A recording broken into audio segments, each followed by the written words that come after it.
बनती है कोई न कोई कहानी, बनती है कोई न कोई कहानी, बनती है कोई न कोई कहानी। अब के बरस जाने, अब के बरस जाने बने क्या फसाना, परदेसियों से नदिया मिलाया, परदेसियों से नदिया मिलाया। कितना बढ़िया गाना रहा।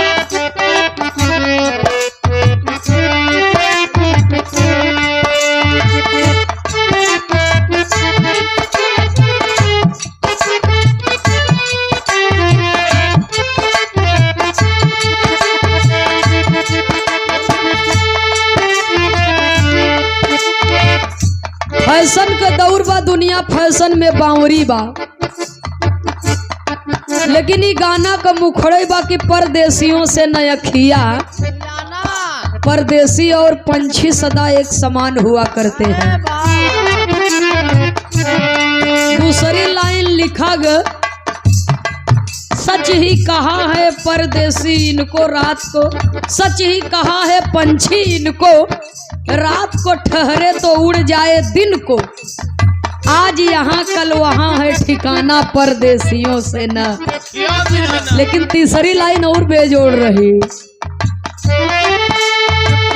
बागों में जब जब फूल खिलेंगे तब तब ये हर जाए मिलेंगे, तब तब ये जाए मिलेंगे, तब तब ये जाए मिलेंगे।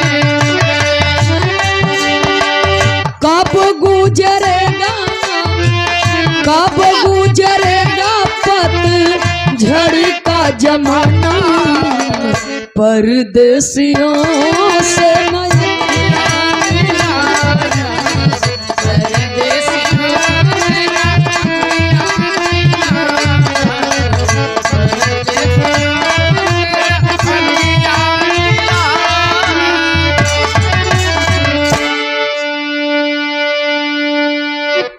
और हमारे जनपद प्रयागराज के बड़े ही शानदार और मेहनती कलाकार, ये हमारे ढोलक वादक आकाश बाबू की ओर से, जो हमारे त्रिभुवन भैया जी के मंच पर ढोलक पर संगत कर रहे हैं, ये आपकी ओर से 100 रुपए का पुरस्कार आया है। बहुत बहुत आपको हृदय की गहराइयों से शुभकामना है। माता सरस्वती जी की दया दृष्टि बनी रहे। दोनों जने कितना बोले बने ढोल वोल बजावत मतलब आज मेहरारू छोड़े पर तो से पूछत हैं इतना मेहनत हो जाती है, मतलब जैसे हैं वैसे हो ही जा।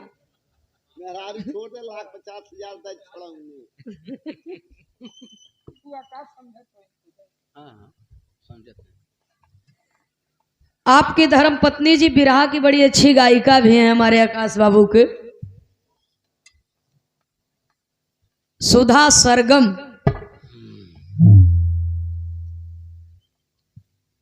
बड़ी अच्छी कलाकार हैं और हमारे आकाश बाबू को आप लोग देख ही रहे हैं। मालिक करे कि माता सरस्वती जी की दया दृष्टि आप पर भी रहे और सुधा जी पर भी। सुखी रहे परिवार भी, सुखी रहे पूरा सकल समाज सुखी रहे। बहुत सुंदर बिरहा आप लोगों ने सुना, सामाजिक दास्तान। काम धाम का समय बा, यही बदे कमलेश भैया शाम की कहे रहन कि समय से आई जाए, जल्दी बिरहा शुरू होए, ये लिए कि धान का कटाई और पिटाई चलत बा। तो सब यहाँ किसाने लोग बैठा हैं, बिरहा सुनत हैं। रात बीते चाहता, अब ब्रह्म बेला का वक्त बा, आधा 1 घंटा और।